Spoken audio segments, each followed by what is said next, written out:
الحمد لله الذي لا يرجى لكشف الشدائد إلا هو، ولا يدعى لرفع المكائد إلا هو، وما مراد الآشقين في الدارين إلا هو، وما مطلوب الواصلين في الكونين إلا هو.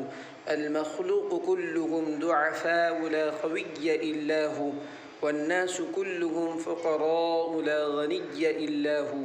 لا واجد ولا ماجد إلا هو، لا حافظ ولا ناصر إلا هو. غافر الذنب وقابل التوب شديد العقاب ذي الطول لا إله إلا هو. هل من خالق غير الله يرزقكم من السماء والأرض؟ لا إله إلا هو. ومن يملك السمع والأبصار إلا هو، ومن يعلم الجهر والسر إلا هو. موسى على الطور حين ناداه قال لا إله إلا هو.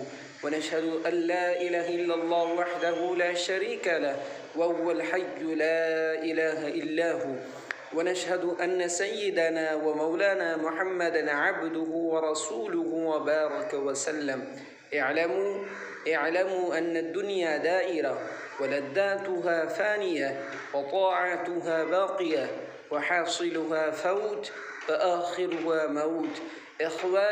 إخواني بدن زعيف، وسفر طويل، وزاد قليل، وبحر عميق، والنار حريق، والصراط دقيق، والميزان عديل، والقيامة قريب، والحاكم رب جليل، والمنادي جبريل، ويقول الجنة وعدي، ويقول النار أهدي، ويقول الكعبة زواري، ويقول آدم صفي الله يوم القيامة يا ربنا نفسي، ويقول نوح نجي الله يوم القيامة يا ربنا نفسي، ويقول إبراهيم خليل الله يوم القيامة يا ربنا نفسي، ويقول موسى كليم الله يوم القيامة يا ربنا نفسي،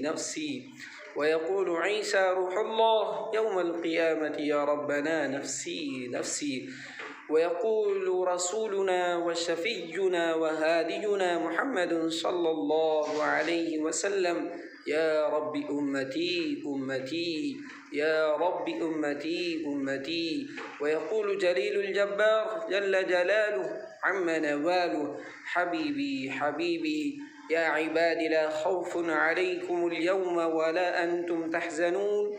بارك الله لنا ولكم في القرآن العظيم، ونفعنا وإياكم بالآيات والذكر الحكيم، إنه تعالى جواد كريم ملك بر رؤوف رحيم، فاستغفروه إنه هو الغفور الرحيم.